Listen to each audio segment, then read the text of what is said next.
உண்மை செய்திகளை உலகறியச் செய்வதே ETN நியூஸ். ETN செய்திகளுக்காக பிரதான கலையகத்திலிருந்து நான் உமர் அர்ஃபாத்.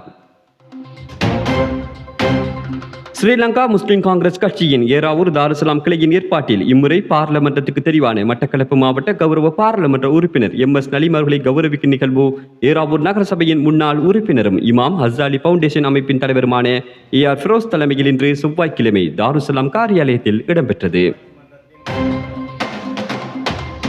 இந்நிகழ்வில் ஸ்ரீலங்கா முஸ்லிம் காங்கிரஸ் கட்சியின் உயர்பீட உறுப்பினர்கள், வட்டார வேட்பாளர்கள், கட்சியின் மூத்த போராளிகள், ஆதரவாளர்கள், இளைஞர்கள், உலமாக்கள் என பலரும் கலந்து கொண்டிருந்தனர். ஸ்ரீலங்கா முஸ்லிம் காங்கிரஸ் கட்சியின் மட்டக்களப்பு மாவட்ட பாராளுமன்ற உறுப்பினராக தெரிவாகிய MS நலீம் அவர்களுக்கு பொன்னாடை போற்றி நினைவு சின்னம் வழங்கி கௌரவிக்கப்பட்டதுடன் விசேட துவா பிரார்த்தனை நிகழ்வும் இதன்போது இடம்பெற்றது. அவர்களுடைய ஆற்றலில் ஏற்பட்ட அந்த ஈர்ப்பு காரணமாக எமது ஊருக்கு கிடைத்திருக்கின்ற இந்த பாராளுமன்ற பதவியானது நாம் இலவாக எடுத்துக்கொள்ள முடியாத.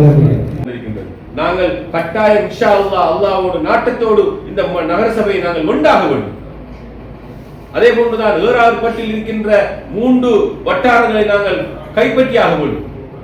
அதே போன்றுதான் வருகின்ற மாகாண சபை தேர்தலிலும் எங்களுடைய ஊருடைய பிரதித்துவத்தை நாங்கள் உறுதிப்படுத்த வேண்டும். அவ்வாறு உறுதிப்படுத்துகின்ற சந்தர்ப்பத்தில் தான் எங்களுடைய பிரச்சனைகளையும் எங்களுடைய தேவைகளையும் எங்களுடைய அபிவிருத்திகளையும் நாங்கள் பெற்றுக்கொள்ள முடியும்.